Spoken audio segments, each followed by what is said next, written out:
On this week's show, Bi-Week Blues season ticket holder event, and a sneak peek at our Alouettes 80 interview with Marc Trestman. All that and more coming up next. All right, folks, we've been cleared for takeoff. I'm gonna be iconic.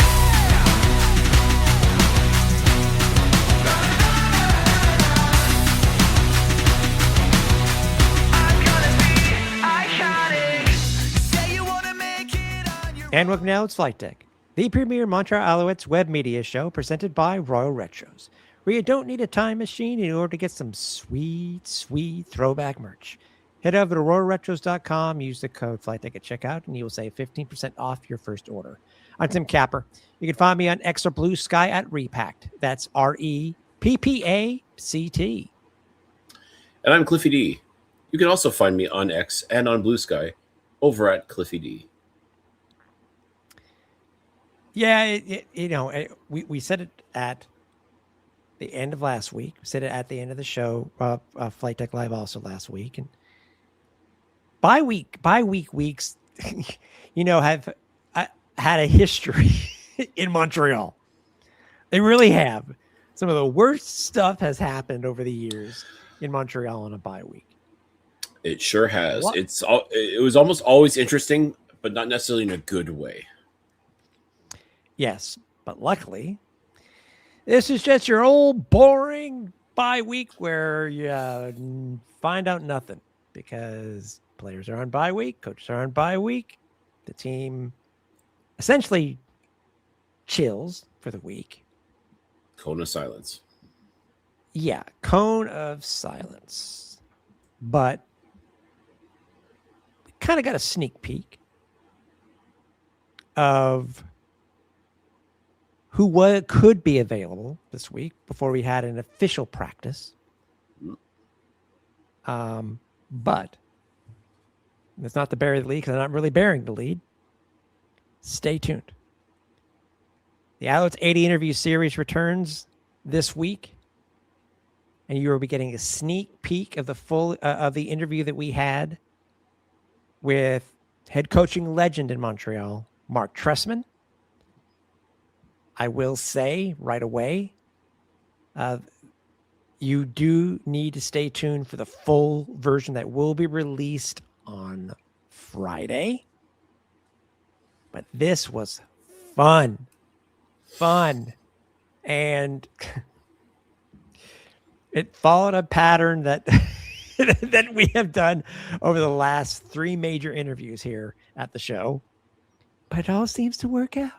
Doesn't it, Cliff? Sure does. And as you know, what has now become tradition, we're going to give you just a little taste, a little preview, if you will, a little sneak peek of the interview here in this week's episode.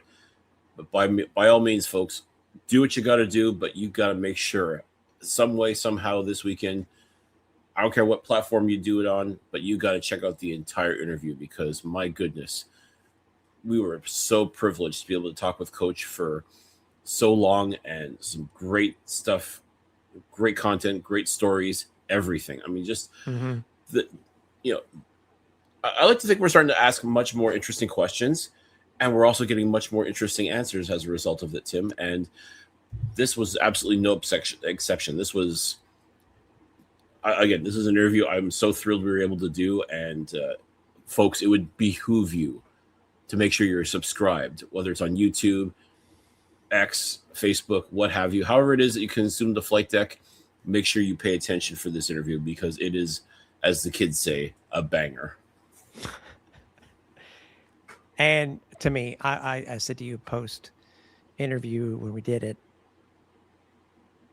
that I always say this, if you learn one thing, you've walked away with some knowledge. That's it. But knowledge is power. Yeah. But also,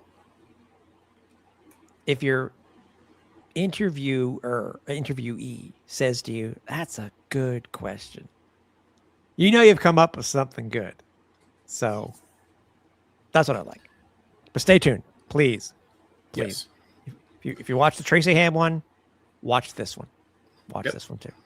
And this is a series, ladies and gentlemen. So by all means, we're not even close to done yet. We've got still so many more people to talk to, so many more alumni members to welcome onto the show and get their take on things, past, present, and future. So once again, make sure you're subscribed. However you're watching the Flight Deck or listening to the Flight Deck, make sure you are subscribed and you hit that notification so you know when the new stuff drops. So we're talking about the buys, and heading into the bye week last week, there were some kind of a little bit of uncertainty when it came to some players. We didn't know what the issue was with Davis Alexander, and obviously we got a big game coming up this week versus Calgary, which we'll be previewing in a little bit. It's funny to say that, and I don't remember seeing any reporting going on because there really wasn't any other media there at the season ticket holder event except for us. Lazy buggers. We were able to learn a little bit. One thing I can say is that, experience-wise, it was a little off because of a few things. One being they're doing construction at Stade Bear. So it wasn't as open as it was in 2025, which I thought it was a little odd. It's like the Owls can't escape it. They were practicing over at the auxiliary field over at the Big O. Can't use that because they're doing the roof. They're doing this now over at Stade Bear, which I have no clue what they're doing. And I think it hurt the experience because they had to switch things around. There were, but first and foremost, they always say it's day 0 is where they usually do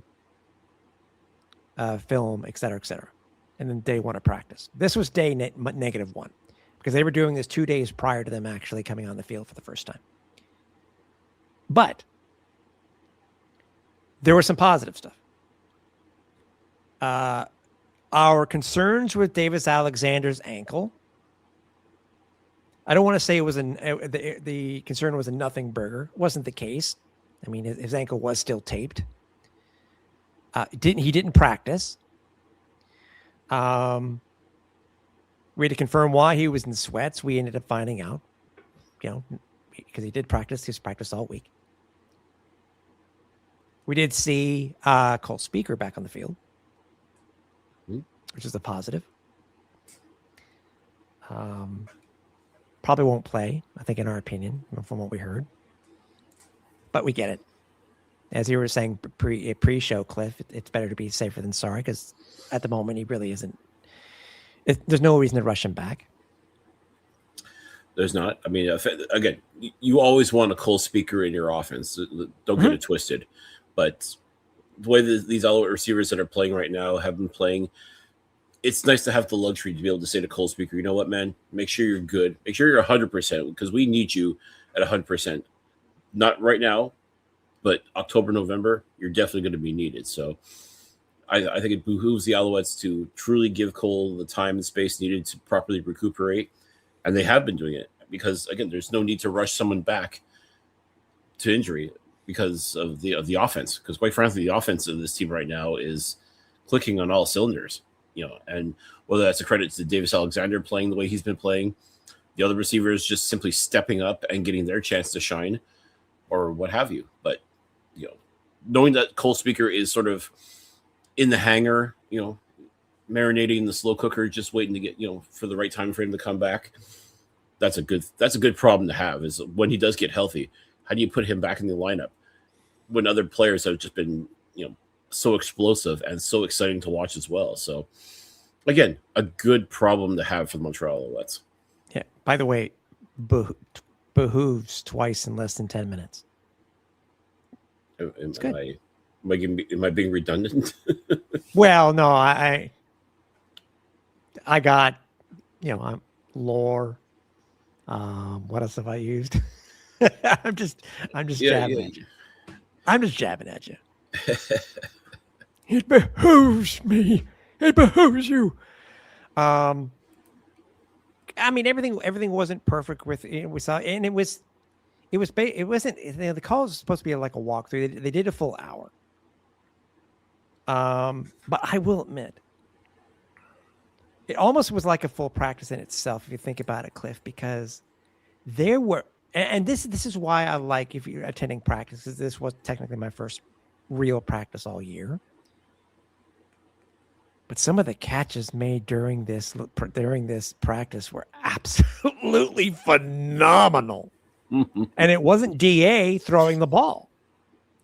Nope, it was not.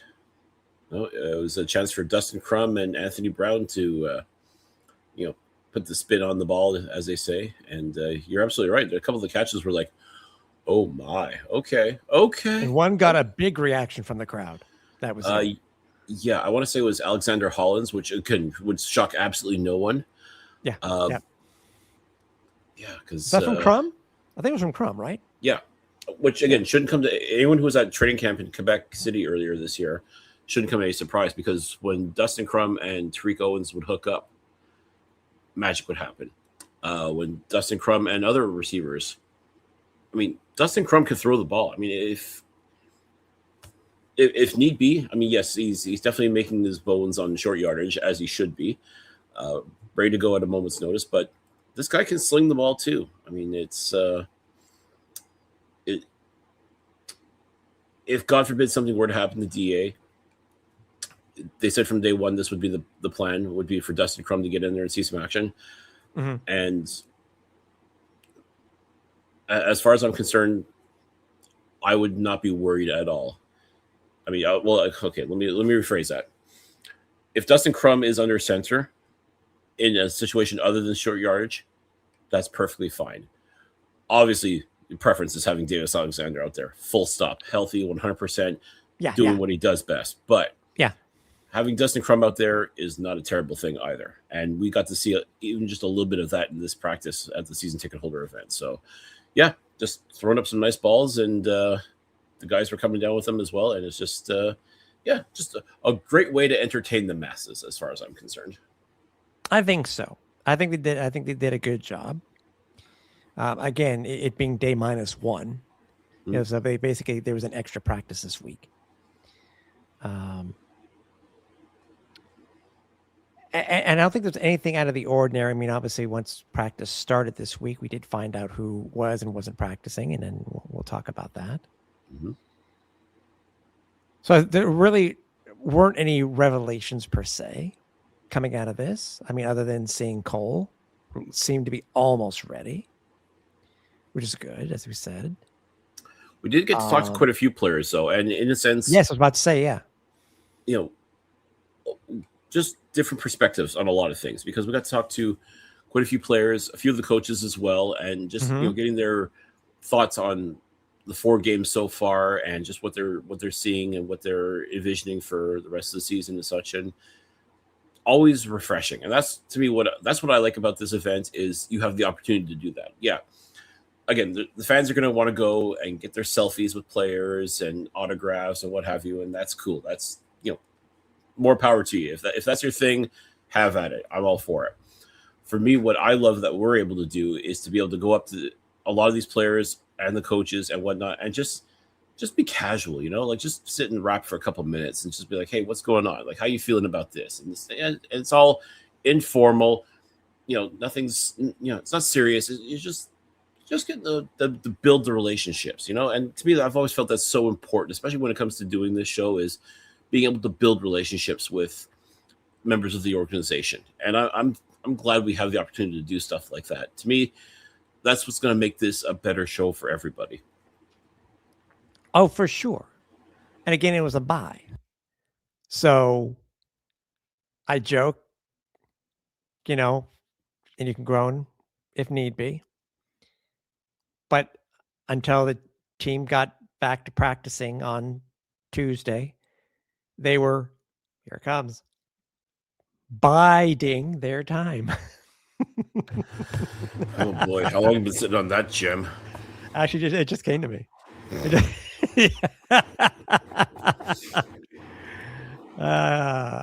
Gotta give it a bye reference.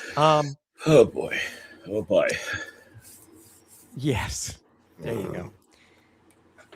So again, not many revelations, but it was cool to see some of these guys. And they took it like a normal practice.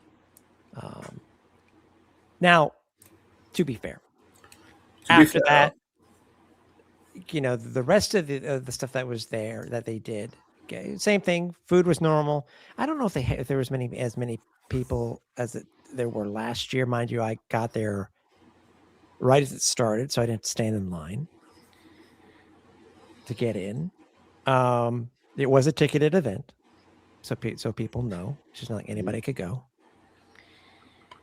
But, and we've heard it from a few,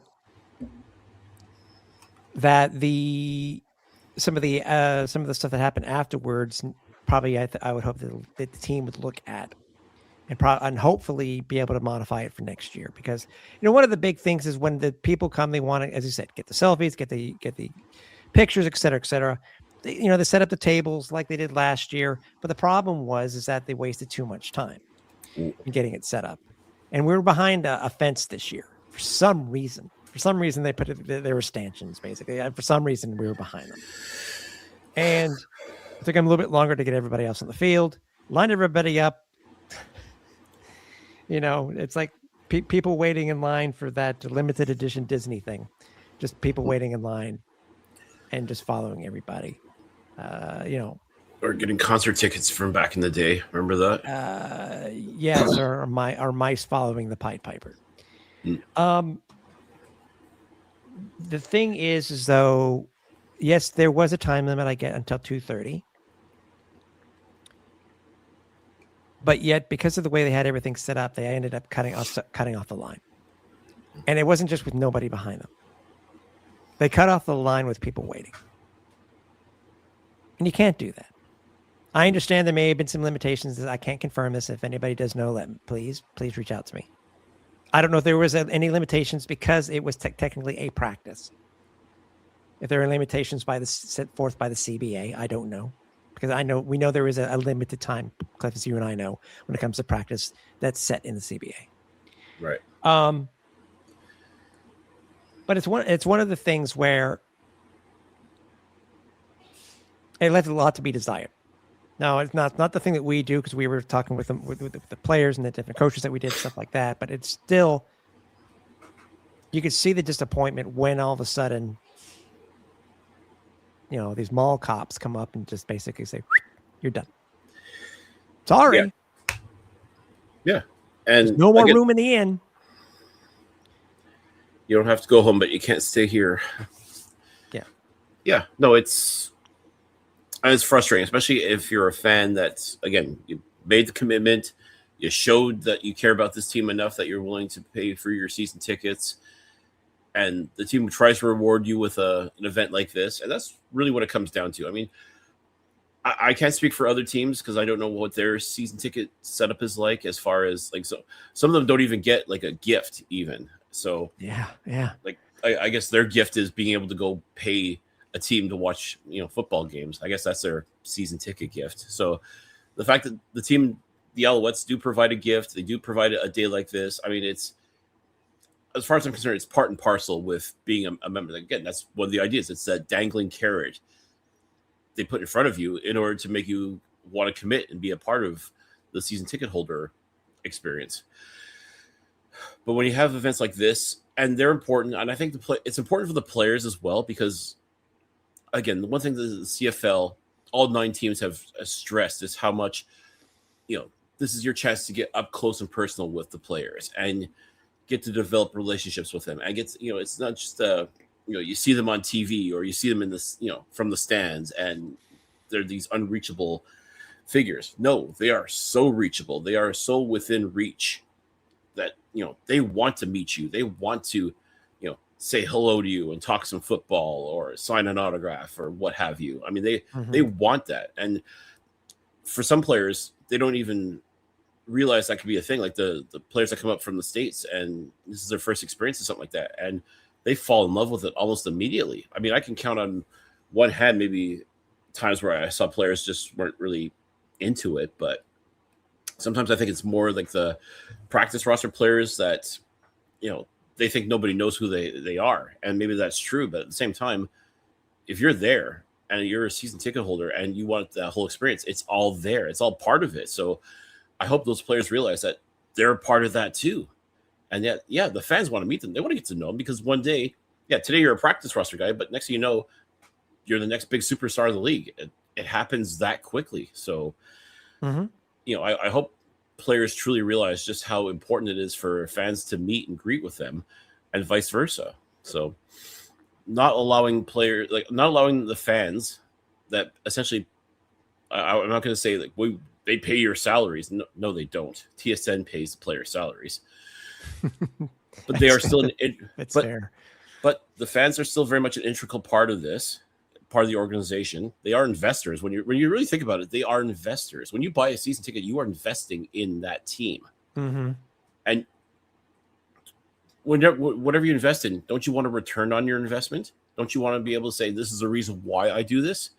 That's what the season ticket holder day is. And for this new security team hired by the organization to monitor these events or, you know, post-game, you know, field access and nonsense like that. I mean, I get it's their first year and there's a lot of learning. There's a learning curve to be done. But at the same time, like, you read the room. You know what I mean? Like, I think that's really what it comes down to is just read the room. Like, people are here standing in the hot sun, and all they want is a freaking autograph or a chance to have a selfie or to say hello to Tyson Philpott or Davis Alexander or whatever. And you're going to cut them off because reasons, you know, just, you know, okay, we get it. You know, your security, you're very important. I'm really sorry you didn't pass the police exam, and this is what you have to do in order to feel important, but just be better. That's all I got to say. I mean, that's it. I don't want to go on a fun too much of a tangent. I really don't, but but again, when Paul Blart. Pauline Bullard, I guess. Yeah. But yeah. Oh my God. That one guard in particular, as I'm trying to leave the effing facility with Tyson Philpott chit-chatting and just, hey, personal space a little bit, you know, like you are so far up my behind. Well, you knew what I had for breakfast that morning. Yeah, Micah Alouette too. I think it's when we were talking to Coach also, I think it happened. Again, by the way, there were people there from Alouette's HQ, the front office. They were there. So they were able to see firsthand what was happening. And I do know that somebody that a season ticket holder from the States did actually go and say, listen, my family came to this, you know, this is, you know, it's something, can you do something? So I can say that there was somebody there and it looked that was resolved. That's a plus. Yeah. But yeah, and I also know that, you know, a lot of people within the organization listen to the show, and we definitely appreciate them doing so. And again, we want them to succeed. Let's make something very clear. We want this Alouettes organization to succeed on and off the field. And the best way to succeed off the field is listen to your investors. And I'll make it clear. Season ticket holders are investors. They believe in the product. They believe in what you're selling them. Clearly they are, because they made that commitment. Listen to them, appreciate them. And as I said, this is a prime learning opportunity. I think that's we can take away from this is a chance. Okay, you saw what happened, you know, make the adjustments as needed and just be better. That's all there is to it. Yeah. And it goes to something also, which I can comment on this because I know that some people did receive this in a go. As everybody may or may not know, you know, the Owls did change security companies over at Percival Molson. I think this was the same company that was there doing this event this past week. And something happened specifically at the Pine entrance at Percival Molson for the last home game where the team felt it was necessary to send out an email to season ticket holders, or I guess anybody who bought tickets rather, and say, we messed up. This should not have been the way that it was. We are going to make it better for the next home game. My understanding is that as the Alouettes usually have certain lines for people with no bags, you know, going in, people, season ticket holders, a way to go in quicker, et cetera, et cetera. They weren't set up. And it wasn't just on Pine, it was in different locations across the stadium. So they acknowledged that there was an issue. They were going to get with the security company and they were going to make things better. That's what you want to see. That's what you want to see. So props on the team for, because I didn't see it coming. I didn't see this email coming. But props to them for reaching out immediately and saying, yeah, so, excuse our mess. We'll make it better. Our bad. Yep. Yeah, my bad. It. Everybody makes mistakes. It's how you react to them and what you learn from them that makes the difference. It's funny to say, for as many times as we have seen what I joked as the riot squad for the security officers over at the Percival Molson West over in Ottawa, how they just walk from one end of the stadium to the next. Yeah. It's like maybe this security company should take a few notes. I understand it's different how the fans come in and out over TD Place in Ottawa. It's completely different than what it is for Percival Molson because it's actually two entrances. Mm-hmm. But they're at the same. They're different. They're the same side of the field. It's different, obviously, for Percival Molson because they're two different ends. Again, all this to say is there's plenty of opportunities to learn and yeah, exactly. We'll leave it at that. Yeah, exactly. Other than that, I said it was a very, very newsworthy week. We can say there were some quick transactions that we'll get to before we're going to give you guys the sneak peek of our interview with Marc Trestman. The Owls released Bubba Bolden. Claim to fame this year, Cliff, was him getting that interception for the Owls. It was. And the other ones where they added Shalik Knotts, a wide receiver from Maryland, to the practice roster, and also added quarterback Terry Wilson to the practice roster. I find it interesting that now the Owls have 4 quarterbacks on their roster. And one who played in the Grey Cup 2 years ago, believe it or not. True. That's true. You're right. He did. Probably not the way he wanted to make his Grey Cup debut, but no. Hey, it happens. No, you're right. You're right. So again, it's really nothing else as far as transactions go. Nothing else really. Nothing else really. But again, when we'll get to the injury report and whatnot in our preview, which we'll do a little bit later on in the show. But other than that, as I said, as we talked about at the beginning of the show, this Alouettes 80 interview series has become important to us because it is a way to not only celebrate 80 years of Alouettes history, but also to give some accolades and props and get so many great stories from men and women who have been around the team. And that's what that's what we're striving for. Just like we did with our first episode with Tracy Ham. Mm-hmm. That is available, anywhere. So I think, as I said, we hope you guys enjoy this tease. Stay tuned for the full episode that will be released on Friday of this week. Wherever you can find everything Alouettes FlightDeck. So without further ado, let's get a little sneak peek with our conversation with legendary head coach Marc Trestman. We're back with our Alouettes 80s interview series here on the Alouettes FlightDeck, and we are very excited with our guest this evening. Alouettes Nation will definitely know who he is because he is a very big part of the reason why they were back-to-back Grey Cup champions back in 2009, 2010.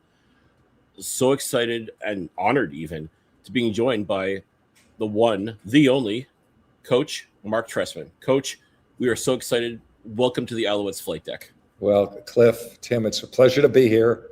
Anything that has to do with Montreal, it always warms my heart.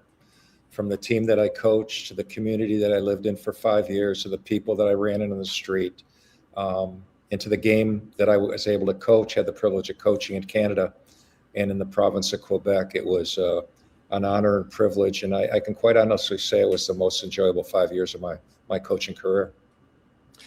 And that's not to say you didn't have an absolutely phenomenal career in coaching before you got to Montreal. I mean, your reputation spoke for itself, I think, as far as the work that you did in the National Football League. But for you to say that your time in Montreal was arguably the best coaching you've ever done is quite the compliment, I think, for not just yourself, but also the city of Montreal and the Alouettes themselves. Yeah, when you look at your career prior or post, to me, it's really, I mean, people judge you on wins and losses. They judge you on touchdown passes and third down conversions. But every day it was simply about the people that I got to work with, to serve both on and off the field, to share in their lives, to have the competency that they would trust me to teach them the game on and off the field. And that gave me the opportunity to get to know them, have relationships with them, and be a part of them becoming better versions of themselves, not just on the field, but off the field. So obviously, we're going to talk about your history here in a couple of minutes, Coach. But since you started to talk about the city of Montreal and being here for as long as you were, what's the one thing that you remember the most about Montreal that's going to stick in your head forever? The one thing, well, it was a unique, I was very lucky when I was looking for a place to live. I originally had signed a lease for a place I always got east, west, north, and south confused in Montreal. It's just the way it's designed, but it was to the west. And I went there to take over the lease, and it didn't work out. So I got on, I can't remember how, but I found a place right on the corner of St. Paul and St. Pierre in Old Montreal. And I wound up being able to rent a place there for all 5 years. And so I never really, it was at the office, at the stadium, back to Old Montreal. And that's my days, and so my life was really, the breakfast place there or a coffee shop. I didn't really go very far, but I was sitting on the steps one night. It might've been in the second or third year. And I'm talking to my kids and my wife and kids on the phone. They're back in Raleigh. And you know how the horse and buggies come by, and they're describing the area and the architecture, and they come by, and the guy, driving the horses and has a couple behind him, sees me and goes, "And there's Marc Trestman, the head coach of the Montreal Alouettes." And that just cracked me up. And then the other one that I remember, and you guys are bringing it up, and this will be the last story here because I'm not a storyteller. After we won the Grey Cup and we came back from Saskatchewan the first year, this is the honest truth. I'm up on, Massenave, somewhere up there on towards the mountain. And I'm walking across the street by myself, and there's a guy in a manhole, and he had just come up out of the manhole when I started walking across the street, and he said, "Hey, Coach, congratulations on the win." So, that was two, things that just pop up in my mind. But there's so many great memories. The people, the kindness of the people, the welcoming, and I always felt bad. I didn't become as good at French. I tried to make it part of speeches at times, but I wasn't very good at, French is a very hard language. Quebecan French it's hard. It hurts your face muscles, as an English speaking person, even to say some of the words. But I just, when I think of the 5 years, it just puts a smile on my face. And I'm so grateful that, my journey took me up there. So it's funny. So you're living in the Carolinas. And we also know that Jim Pop lives down in the Carolinas also. Is that how you got the offer to come up and be a guest coach in 2007? No, it's a good story and it's a good lesson for everybody. So I was out of football. No, I was with the Cleveland Browns in 1989, and Jim's dad was on our staff. And Jim's dad, Joe, asked me if Jim, who was, I think, an assistant coach at Michigan State at the time, could come to training camp and just shadow me. I never remembered this story, but Jim did. So Jim spent the week. I gave him a playbook. He was in the meetings. And so when I was out and Jim had taken over the team in 2007, he called me and invited me up just to spend a few days, and watch practice. And I was really impressed with the coaching, Anthony, kind of the whole thing there. It really caught me by surprise, because unless you go up there, you don't realize how good the players are, because you don't know. And I grew up in Minneapolis, where we got a lot of the games, growing up, in the 70s and 80s. We would get some of the Winnipeg games and stuff like that. But so I went up there, and then I left. And towards the end of the season, Jim called me. He said, Mark, he said, I've never forgotten the way you treated me in Cleveland when I was there. And I've been watching your whole career, and you deserve to be a head coach. Would you like to come up and interview? And I said, who would ever turn down a chance to interview for any head coaching? It'd be completely disrespectful to anyone in any league. And I said, sure. I wasn't working at the time. So I went up there, and it was interesting because they had already interviewed like 10, 12 guys, and I was sitting there in the lounge the night before I interviewed, and there were 3 or 4 guys who were being interviewed. I didn't know any of them.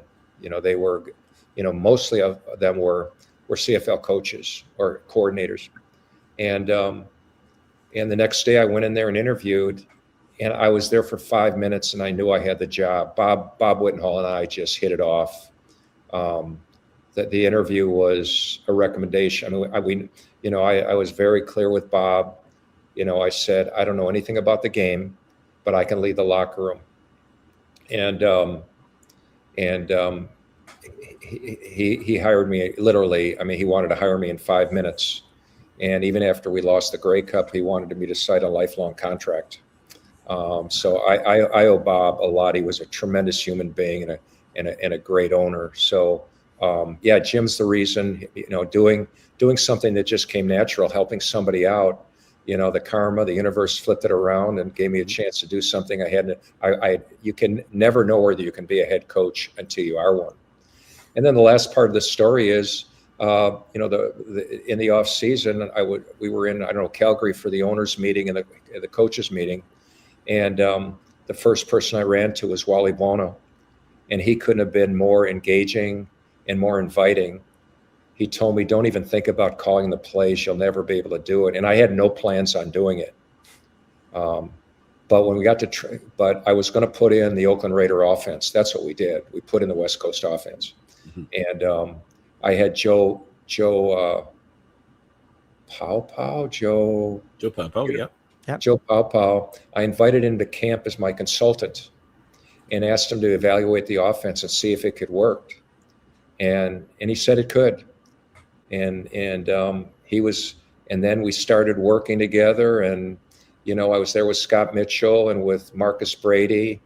Scott was a quarterback coach. Mark that first year, Mark was a quarterback, and that's a whole other story.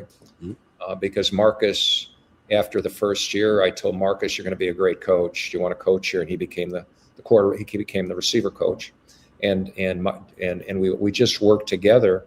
And every year, I wanted to turn the play calling over to somebody else. And Scott would say, "Why? All we do is win and score points here. Why would you want to?" Because if it didn't work, then I'd have to take it over. And I didn't want to be the guy to fire the coordinator that helped us win, So it just worked out that I wound up figuring it out with tremendous help from Scott, Cahoon, Calvillo. They taught me the game. They really did. And when I was on the sidelines, crunch time, end of 3 minute, all that, I would verbalize my thinking in front of Anthony and Ben, the guys who had been around Chew, to make sure my thinking was correct. So we were very verbal on the sideline in the first 2 years to make sure I had the rules right and I was thinking correctly. Time's run out and we still have a play. I didn't get that. I mean, there were so many rules. it's such a beautifully thought out game. So those are some stories that might give some insight to how I got to Montreal. So you're coming to the league, Coach. I mean, you go to back Grey Cups.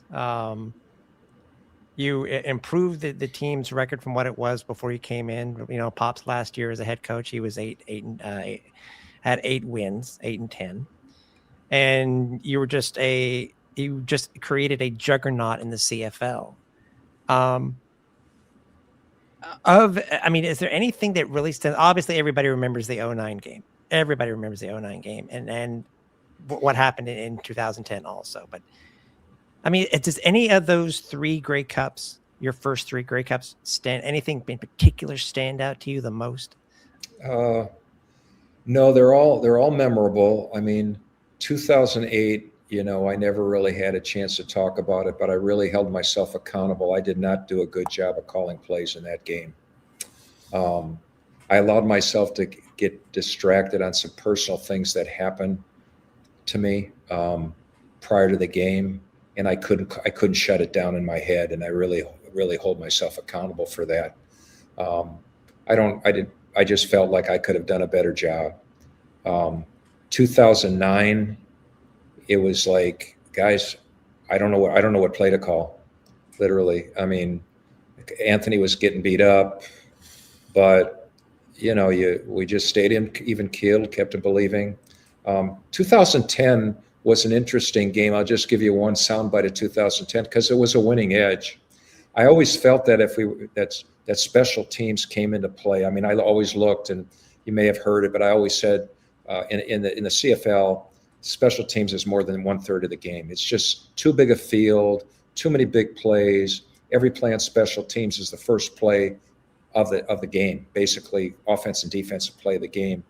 And I really I feel like, you know, when you're going to be in a close game, and I thought Saskatchewan always had as good or superior, at least as good a team as us. I mean, that was the beauty of these games. They both brought out the best in both teams. And you know, in the locker room, both times, I would always say the reason why we won this game is because Saskatchewan brought out the best in us. That's what competition is. It's striving against each other to bring out the best. But in 2010, I really felt we needed to have a possession to win the game. So we were going to fake a punt. So I always feel like the whole team knows, and coordinators need to know when you're going to fake a punt, because if it doesn't work, you don't want the defensive coordinator going, what the heck is going on? You know, why are we doing that? So I would sit in a staff meeting and go, guys, it was Andy Bishop at the time, I think. And Andy and I have put parameters together that if we get in this field position on a special hash, blah, blah, blah, blah, blah, we're going to fake the punt. And I told Andy in the meeting that I'm going to be calling plays. So if the situation comes up, come up to me, just grab my shirt and make sure I feel you grab my shirt and say now. And so I could be wrong about this because we converted the fake punt. We won by 3. So obviously we gained a possession, and I think we kicked a field goal and eventually won by 3. But the thing I remember, but I don't remember who it was, I could be wrong, but we were faking the punt, but the guy who was supposed to be the personal protector was hurt. And I want to say Delorier wound up being the guy, and I don't know that he practiced the play. You'll have to ask him. But it was one or the other, and it might not have been the case, but in my memory I go, that wasn't the guy who was supposed to take the fake, the personal protector. But we converted it, and we wound up winning the game by 3. So it's a memory I have because that's the beauty of football, how everything is directly or indirectly through, you know, all 3 phases, you know, and one play can be a game-defining moment, but it just doesn't happen in that moment. There's preparation and work and thought. And I was so proud of our staff and we found a way to execute. And again, it was a tight game, and we won by 3. Now, it's hard to believe, you know, you talk about how dedicated you are as a coach. not only now did you write a book back then in 11, but now you've put out your second book, or you're about to have your second book released to the masses. What was the idea behind writing your second book? I've heard it is there's a lot to it. And I mean that in a very good sense, because I've heard some of it what it is though. So it's a good question. You guys ask great questions. I hope I'm giving you some. So the first batch just came in. So this is the book. Oh. You may have seen it on the, I did release something on Instagram and X, and you can see, I mean, it's 652 pages. And it's a good story. So I was in Toronto in the fall of, this is August, so August of 24. And I called Jim Harbaugh, who was quarterback coach in Oakland when I was a coordinator there. And I said, I just want to come by and say hi, watch practice, sit in some meetings, that type of thing. And he said, yeah, come on by. And so I had a chance to be in the quarterback room with JJ and the quarterback coach, and had a chance to go to practice. And every night in their they had a team meeting, and they called it Teach the Game meetings, TTGs. And what those meetings were really and this is everybody in the organization. This is everybody, probably not the cleaning staff, but everybody else, literally. And you know that's a lot of people. Big auditorium. And coaches would get up and players would get up and they teach the game. 2-minute special situations, offensive philosophy, all this stuff. So, and I thought it was interesting because it showed what continuity football was, that everybody together. Again, it goes to my thinking of always, everybody's directly or indirectly related to winning on Sunday or game day, whatever that game day is.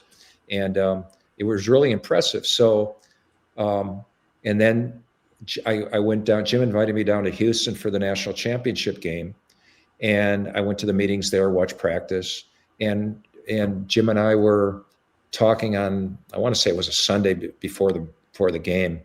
And I didn't stay for the game. I stayed up into the game.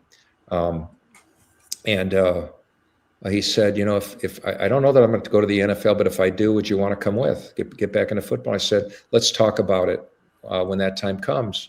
So I was teaching my class. I teach over at the University of Miami Law School, and I was with my daughter and her husband. They were coming to the class with me, and we're coming down the elevator. The phone rings, and this is the day after Jim's press conference. He says, Mark, I got the job. You want to come? And I said, I didn't ask him to do what, but I said, yeah, I'll come for a year. And so when I got there, as I was a senior offensive assistant, I was in the quarterback room. I had a lot of different things to do, but he wanted me to organize the TTG meetings. They were going to do them there. Now you're talking coaches, players, video, trainers, personnel department. I mean, there's 150 people in the room, and I had to do the TTG meetings for 30 some days, every day. And it was hard. It was like putting a Tetris game together. It was a puzzle. And I once I got it done and I showed Jim this worksheet that I had, I go, Jim, this is a freaking book. This is a book. And he said, yeah, it really is. And then the season was over. We went to the playoffs, and I decided I didn't want to go back doing that again. And I was ready to get out. I just didn't want to do that. I loved being there because Marcus Brady was there. Andy Bischoff was there. The guys were in Montreal. They were there. Mike Devlin was a line coach. I gave him his first job in Arizona. So a lot of guys there. Of course, Jim, he was the quarterback coach in Oakland when I was there. So it was really fun. But I wanted to get out, and then I said, I'm going to write this frickin' book. And I don't want to call it a frickin' book because it's not a frickin' book. It's a collaboration of all the coaches, all the players, personnel people, everybody who's touched my life in football. And I was just a conduit. I'm the guy who wrote it. And I'm really proud of it. It's got everything in there. It's 200 pages just on the quarterback.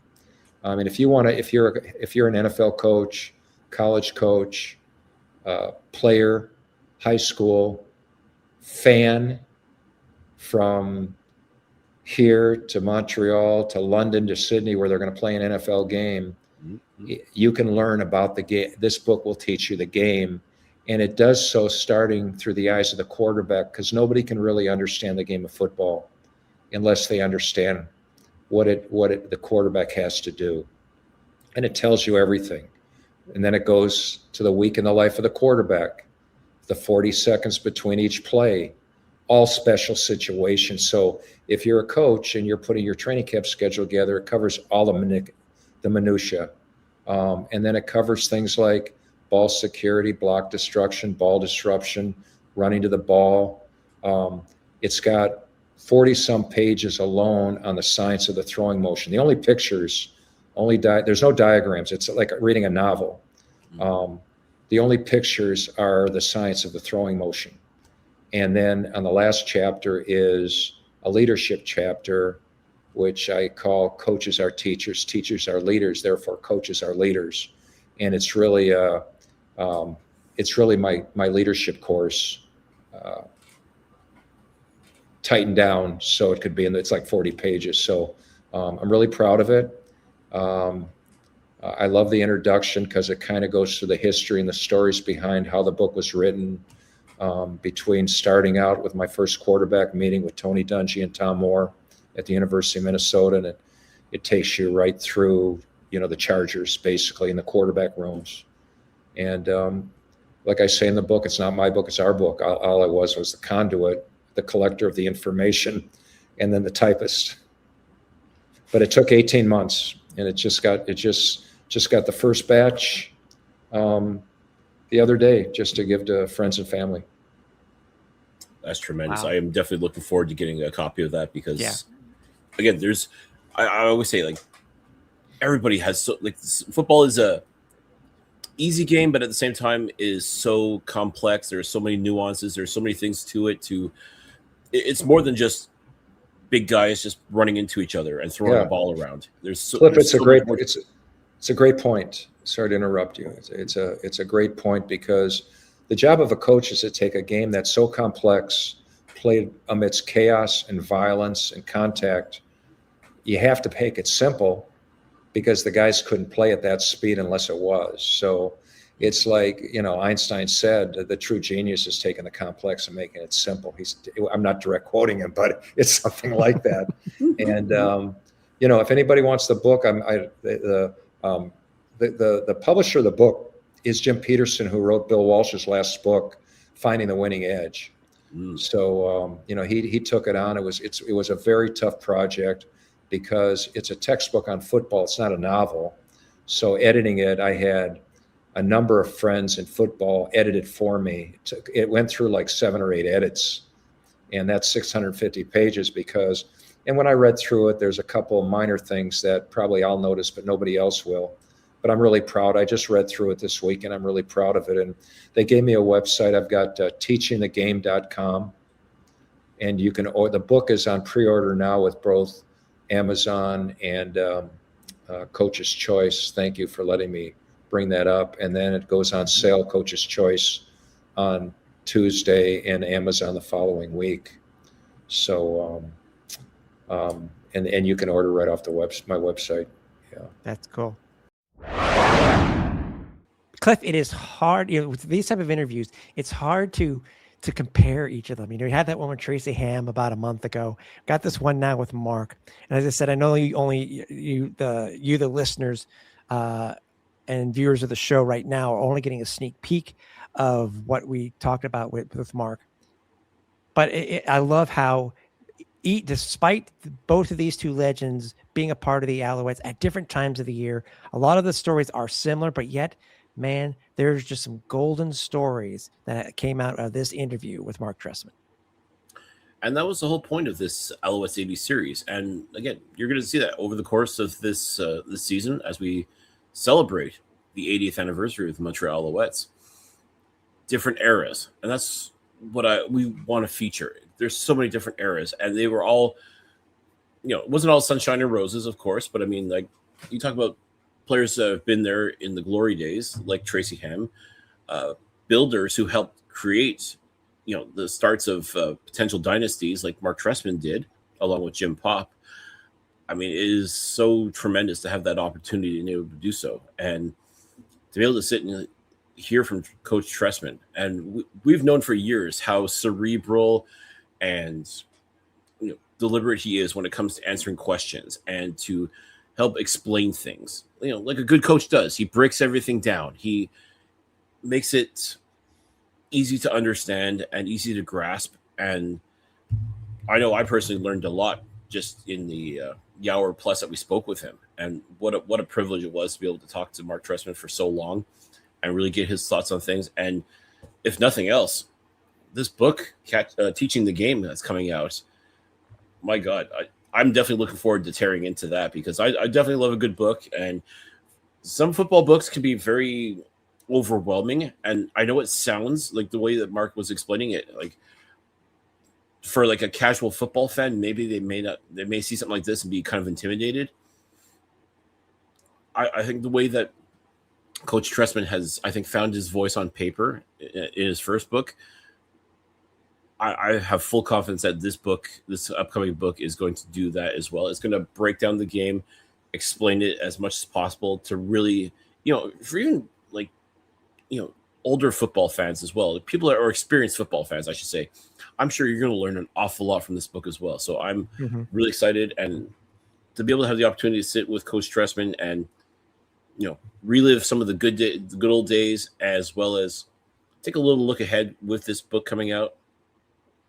What an absolute privilege. So once again, we are so thankful to be able to have opportunities like this. We do not take them lightly, folks.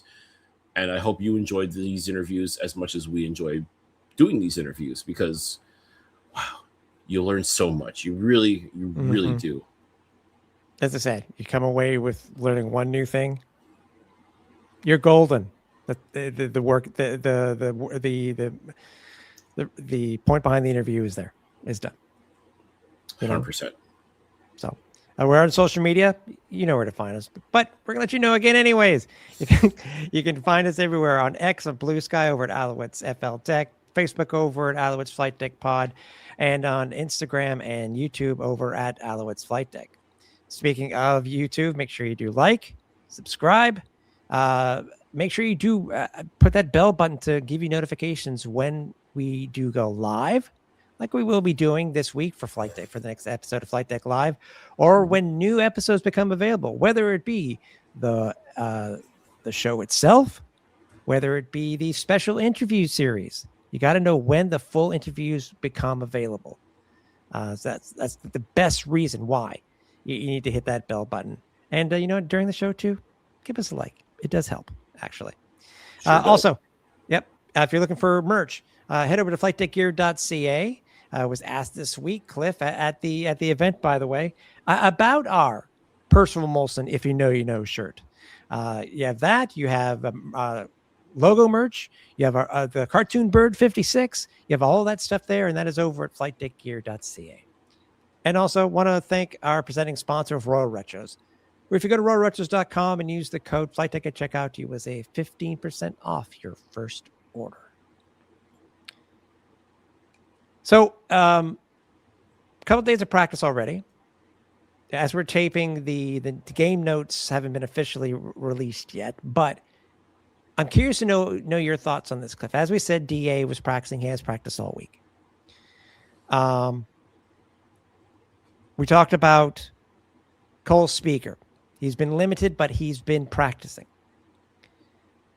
Lorenzo Burns seems to be back after a head injury. He's been practicing full. And by the way, as of tomorrow, which will be Thursday, we will see the final day of what it is for practice and what the potential game status is for these players. And then we'll see what the depth charts is, where we'll find out officially on Friday. looks like we're Cabanento will not, as of this moment, won't be playing again this week because of a hamstring. Devontae Dedmon, it is very possible, Cliff, depending on what his status is for this week, we may actually be able to see this free agent signing for the very first time this year, as he seems to be almost recovered from his hamstring injury. Same thing with Akeem Harris and his. Also, too, by the way, we thought it looked so bad. Both Cole Speaker and J-Law, Justin Lawrence has been limited. That's a positive. That's a hell of a lot positive than being out. This is very possible. We're this close also to seeing J-Law back snapping balls to DA. Absolutely. And that's not to say that Cyril Hogan-Sindel hasn't been doing an admirable job in his absence. But again, we talk about how important this O-line is for the development and the growth of Davis Alexander and giving him the time and space to do what he does best. Yeah. And having Justin Lawrence back in the lineup is just going to keep that going more than anything else. And again, kudos to the O-lines for doing a great job so far in keeping Davis upright, keeping him out of harm's way. I mean, yes, pocket does collapse around him from time to time, and that's usually where you see those dazzling plays more often than not. But you still don't want to lose a valuable member like Justin Lawrence. And the idea that he's on the mend and making his way back into the lineup is definitely a good thing. But I would say that about pretty much all the injured members of this team. Like, looking forward to seeing them back in action, and for Devontae Dedmon too. Yes, he was one of the there weren't too many premier acquisitions in free agency by the Montreal Alouettes this year, but Devontae Dedmon would be one of them. So curious to see how he'd team up with Mario Alford of all people. So that could make for a very interesting wrinkle in special teams if both of these guys are ready to rock. Also, too, it looks like there's been a re-aggravation for the hamstring when it comes to Stevie Scott. He hasn't practiced at all this week because of what is said listed as a hamstring injury again, which is, and it's funny, it's something that we've known and seen, just as early, as soon as last year with the whole thing with DA and stuff like that. Friggin' hamstrings. Yep. Shamari Lawrence also dealing. He was limited because of a hamstring. Arthur Hamlin limited because of the knee. So again, check for all of our socials when it comes to when we get the final injury report. We'll be posting that and see what most likely the status is going to be for these guys. And again, as I said, check us out on Friday when the depth chart does come out. Because I will admit, Cliff, despite all these guys that are going down, next guys have been stepping up. But the thing is, though, a very interesting matchup this week at home. The first of a home and home versus the Calgary Stampeders. A very hot Stampeders team who dropped 58 points last week, but also on top of that, a very hot Vernon Adams. And this should come to no surprise to anybody who knows Vernon Adams like we do. I mean, yeah, one thing you can say about VA is when he's on, he is truly on. And boy, he was on last week against the Toronto Argonauts, who, again, are no slouches. Let's make that very clear. I think a lot of people were thinking the worst was going to happen with Toronto this season in regards to everything that was going on, all the off-field nonsense when it came to them playing a couple of home games outside of Toronto. Everybody expected Toronto to just roll up and die. They never got that memo. But Calgary decided, no, we're defending our Stampede Bowl championship of sorts, and defend it they did. They pistol whipped, probably a good term for Stampede, pistol whipped the Toronto Argonauts last week. And Vernon Adams, 6 passing touchdowns and ran one in himself. Oh my. My first thought, look at those numbers, like, now that's against a team that, of course, you're always going to be motivated taking on the best of the best. But notice how well Vernon played also against the BC Lions, his former team that cast him aside the Montreal Alouettes, not once but twice, they cast Vernon Adams aside. I wonder how many. I'm sure he's wondering just how many touchdowns could I put up against these guys?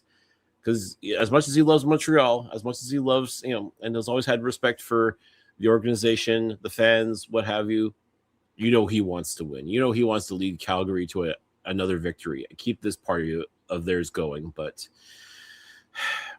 it just makes me wonder what does he have in store for the Montreal Alouettes? And conversely, what do the Montreal Alouettes have in store for Vernon Adams? Exactly. Currently, the line, Cliff, is Montreal's favored by 3.5 points. And I think this is possibly the highest over-under of the year. The over-under for this game, Cliff, is at 62.5 points. Well, you got two quarterbacks that know how to slang it, so that's not unusual. I do not see this being like a 10-3 ball game by any stretch. And if it is, it means, well, everybody on offense on both teams got hurt. Or I was going to say, or weather, but the weather's supposed to be absolutely gorgeous for the game.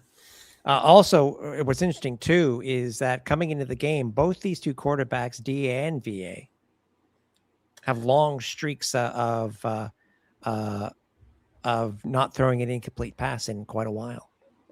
Sorry, an interception in quite a while. So, I was going to say that's not much of a stat to I know. But it's almost like Vernon Adams and Davis Alexander are like, two of the premier quarterbacks in this league. It's a hell of a concept. I like it. And yeah, I think these two are going to bring out the best in each other as expected. Let's not forget, Vernon Adams helped mentor a young Davis Alexander back in 2022 when they were both members of the Montreal Alouettes. Mm-hmm. And I would not be surprised if Vernon Adams has looking at the career progression of Davis Alexander and says, "Damn, I was a part of that," and has got to be so proud.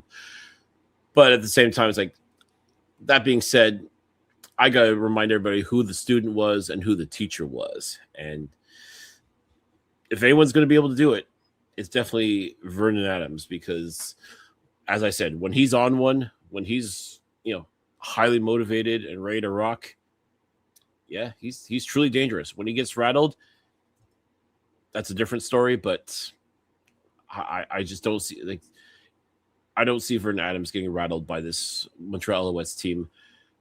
He's just too much of a pro for that. Simply put, Montreal, the defense, we've talked about over the past couple of weeks how they've had some good, they've had some bad. We better be seeing more good than bad this coming Saturday against Calgary, because if this defense plays like they had been the past couple of weeks, I see Vernon Adams absolutely shredding them. That's reality. So I hope this bye week has really given the defensive core and the defensive coaches a chance to really reset themselves and come with their best possible game plan, because Vernon Adams is on a heater and he's not stopping anytime soon. No. Also of note, of the few notes that the league has released that we can see for this game itself, Cliff. So through 4 games, Cliff, Tyson Philpott has 587 receiving yards. It actually is besting a Darius Bowman's record of 543 when he did that to open the 2016 season. Sheesh. Philpott leads the league in receptions with 36, receiving yards 587, and 30-yard plus catches of 5. He's also tied for the lead in 100 receiving yard plus games at 3. And listen to this. And I understand, it's nice to see this, but is what we'll see at the very end. But if this continues, I would not be surprised if we get anywhere, if we could do it close to this, if not besting it. Currently, Tyson is on pace, Cliff, for 162 catches, 2,600 yards, and 14 touchdowns, which, by the way, Cliff, if that were the case, he would break 4 records: receptions record, Canadian receptions record, receiving yards record, and Canadian receiving yards record. It would just break them. It would shatter them. Those are ridiculous numbers. And we've been talking about it all year. At least over the past 4 games, both Davis Alexander and Tyson Philpott are putting up video game numbers. this is what I'm talking about. When I say video game numbers, this is what it means. Like, this is just, you shouldn't see this in real life. It's just unfathomable. But these two are making the impossible possible. And how do you not get excited about that? I mean, if you're a fan of this team, like, how do you not get excited at what these guys can do and just keep it going? And Tyler Snead, not too far behind either. A lot of these other guys on offense too, they're going to want their piece of the pie. They're going to want their day in the sun as well. And I'm sure Davis is going to be more than happy to let them have it too. I mean, to have Tyson Philpott and Tyler Snead to throw to right off the hop is incredible, but Alexander Hollins making a lot of noise slowly but surely. Wait and see if Tariq Owens can crack into the lineup, because that's another big body receiver that can definitely make an impact if needed. Which we talked to this week too. So we sure did. And when Cole Speaker's back in the lineup, another offensive threat. I mean, like, this just embarrassment of riches, really. So it's easy to see how Davis Alexander is able to put up passing yards and completions and all this wonderful stuff. It's easy to see how Tyson Philpott is just racking up all these yards, all the yak, everything is just tremendous.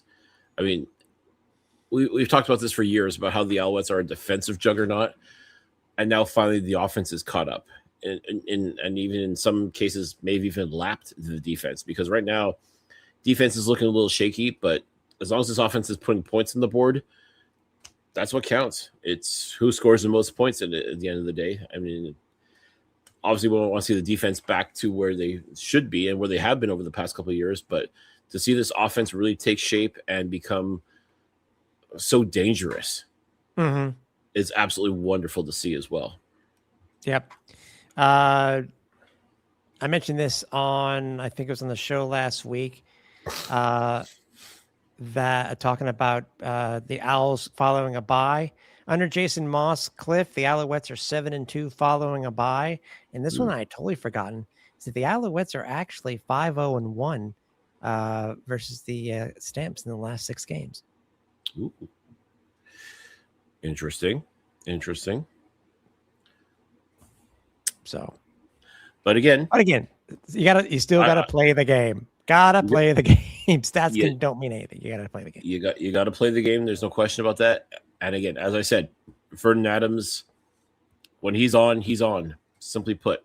And right now, I think, especially last game, just if you were to go strictly by that, you can tell he's on. So I don't think this Alouettes team is going to take him lightly. I think they respect what Calgary's defense can do as well, because that defensive line is looking pretty dangerous as well. Yeah.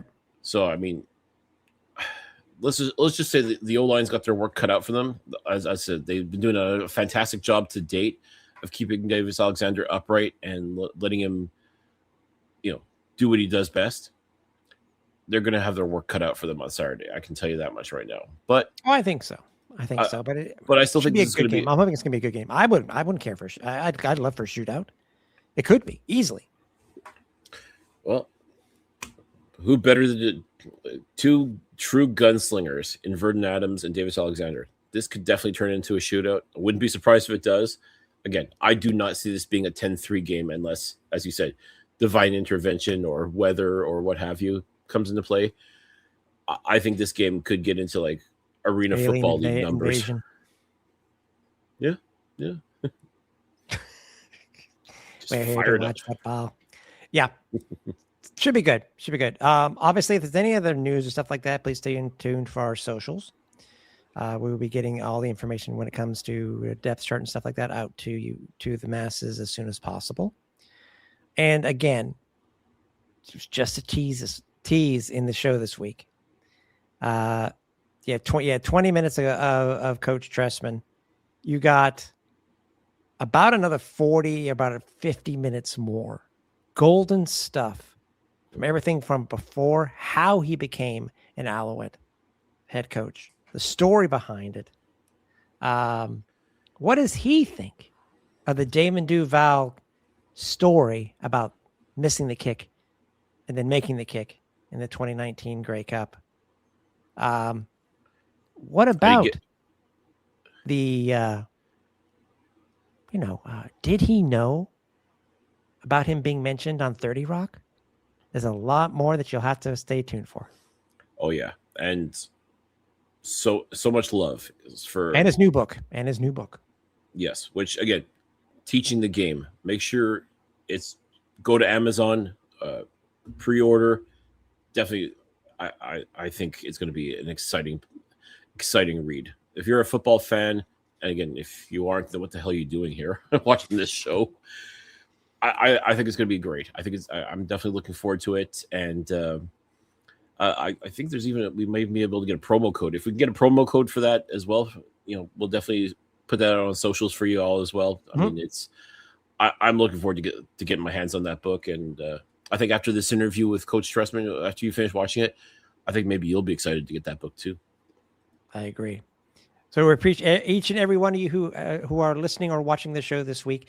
We will see you Saturday for Flight Deck Live at Percival Molson Stadium. So for the final time here, the Alouettes Flight Deck for Cliffy D, I'm Tim Capper. Ron, final approach. Take